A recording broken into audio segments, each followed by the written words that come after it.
Qui si parla stucchevolmente solo di esuberi, di tagli, di sacrifici, però nessuno ci dice cosa vuole fare per il rilancio delle banche, delle due popolari, in particolare Veneto Banca.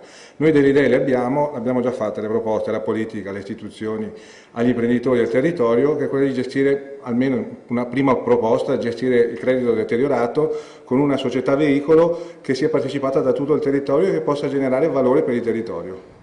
E al momento qual è stata la risposta? Nessuna risposta al momento, siamo in attesa di risposte e su questo sollecitiamo la politica, le istituzioni, gli imprenditori che credo abbiano tutto l'interesse che queste banche tornino ad essere vigorose per generare credito. Le due banche generano il 20% del credito di tutta la regione.